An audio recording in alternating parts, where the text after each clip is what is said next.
Well, I usually go in and pitch a few ideas to begin with when it comes to writing these video games, and then the various brand people and Cartoon Network people and the show people kind of have their say on, yeah, we want to do that, that's too close to something else we're doing. It's boring for most people to think about that. I sit in front of a computer and I'm able to type out things that just write the commands for what the game's going to do. The code is kind of what makes the art do something in the game. Otherwise, it's just a movie or it's just a picture. So in this case, it wants to be interactive. That's kind of how the code does it. It brings the pieces together. I'm responsible for working with all the artists and kind of supervising the overall feel of the visual elements of the game. The sound engineer is in charge of all the sounds for the video game, and I'm kind of overseeing, aside from sound design, which is creating sound effects and placing them within the game, I also oversee the voiceover, how they're going to be placed, and the music, and overall volumes of everything within the game. I am the project manager for the video game. I oversee all departments, and I'm also the liaison between our studio and our publisher and licensor. So I'm kind of the point man to get everybody communicating, and also, of course, to make sure we're staying on schedule. In the many departments, usually art consists of level artists, not so much design, but the creation of what you see in the game. The worlds, the environments, the trees, the things that you're going to interact with in the game. Yeah, the video games are like additional alternate adventures, as are the books, as are the comic books. If it's not in the TV show, it's not really canon, but we do try to keep it as close to things that would be possible within the TV show.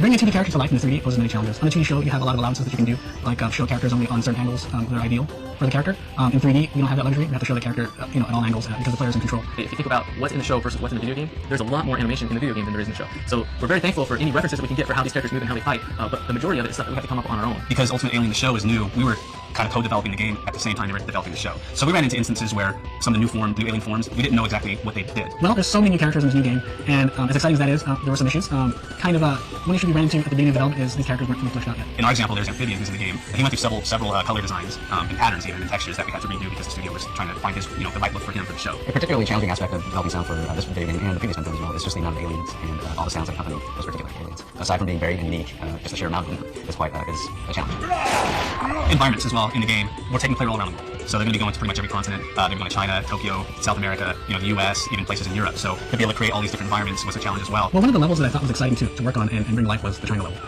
It posed a lot of challenges, but at the same time, it gave us a lot of creative freedom to be able to create a lot of mystique and secrecy and things like that. And developing sounds for that time. We're constantly playing the game through various iterations, various builds to see where it's at and to see what new things come up and present.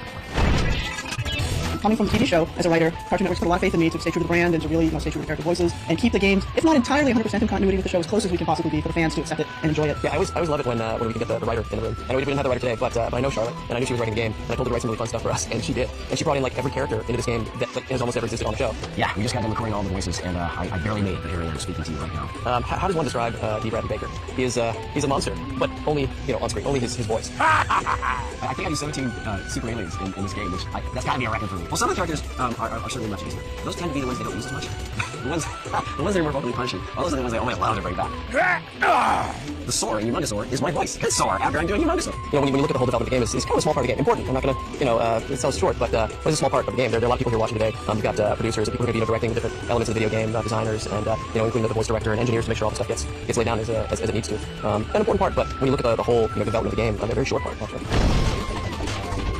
We have 17 characters in this game that we've been developing for, and it's a lot of animations that we have to do, a lot of different attacks. We added the specials in here, so you have 4 extra ways that are not just additional things that you can do, but they're super powerful moves that make the player realize that, hey, I'm a superhero. Well, so what's big in this game are the ultimate forms. That's definitely a brand new feature, not only for the game, but for the show. So for fans, they want to experience, what it feels like to run around as a Humongousaur or play as Ultimate Spider Monkey. This is the game they're going to want to do that with. This is the only game they can do that with. You play the regular character in combat, you know how that feels, but now you're ultimate. So we give you a lot more guys that you're going to fight against, and your abilities are just over the top. The fighting system definitely supports with our quick alien switch feature. You can start a fight with small fire, and as I hop to another one, I can switch to Big Shield, defeat him, backflip into another one while switching to Spider Monkey, and conquering this guy and finishing off with Humongousaur mid jump and kind of polarize him into the ground. We've got better animations, we've got more characters, we've got more effects, we've got more abilities, the environments are more robust. Yeah, so many characters, brand new original story that was written. There's just a lot that went into this to put it all together. I think what sets this game apart isn't any one thing. I think looking at it, I think we've improved on almost every aspect of the game. If I had known as a child that I was going to grow up and this was going to be my real grown-up job and this was going to be my life, I'd have been a heck of a lot more relaxed as a kid. I mean, kids are writing cartoons and video games. How cool is that?